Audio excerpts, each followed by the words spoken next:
జగిత్యాల జిల్లా కొండగట్టు పుణ్యక్షేత్రానికి భక్తులు పోటెత్తారు. చిన్న హనుమాన్ జయంతి వేడుకలు ఘనంగా జరుగుతున్నాయి. చైత్ర పౌర్ణమి సందర్భంగా ఆంజనేయ స్వామిని అరటిపండ్లతో అలంకరించి ప్రత్యేక పూజలు నిర్వహించారు అర్చకులు. మాల విరమణ చేసేందుకు వివిధ ప్రాంతాల నుంచి భక్తులు పెద్ద ఎత్తున తరలివస్తున్నారు. శ్రీరామ భజనలతో కొండగట్టు మారుమోగుతోంది. రేపటి వరకు కొండగట్టులో అంజన్న జయంతి వేడుకలు కొనసాగనున్నాయి.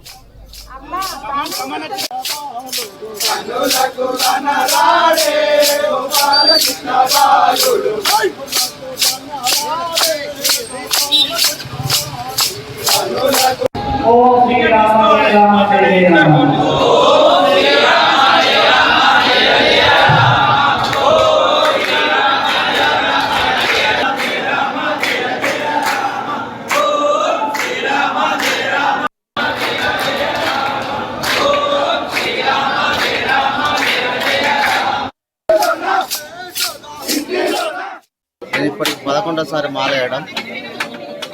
ఈరోజు మన మాల విరమణకు ఇక్కడికి వచ్చినాము. వీళ్ళందరూ మా తోటి వారే. ఆంజనేయుని దర్శనం బాగా జరిగింది. ప్రతి సంవత్సరం ఇలానే జరగాలని కోరుకుంటున్నాము. మా అదృష్టం కొద్దీ అభిషేకానికి అందినాం స్వామి. ఈరోజు ఏర్పాట్లు బాగానే ఉన్నాయి.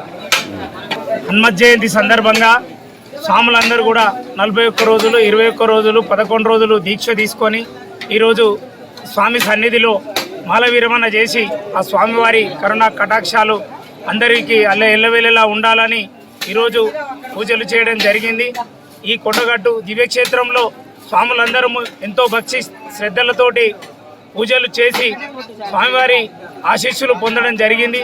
చిన్న హనుమాన్ జయంతి ఉత్సవాలు వైభవంగా ప్రారంభమైనాయి. 21, 22, 23 ఇవాళ చైత్ర పున్నమి. ఈరోజు చిన్న హనుమాన్ జయంతిగా పిలువబడినటువంటి ఆంజనేయ స్వామి విజయోత్సవం. ఈరోజు స్వామివారి మూల విరాట్టుకు పంచామృత అభిషేకము, సహస్ర నాగవల్లీదల అర్చన, స్వామివారికి అత్యంత ప్రియమైనటువంటి అరటి పండ్లతోని స్వామివారికి అలంకారం చేయడం జరిగింది.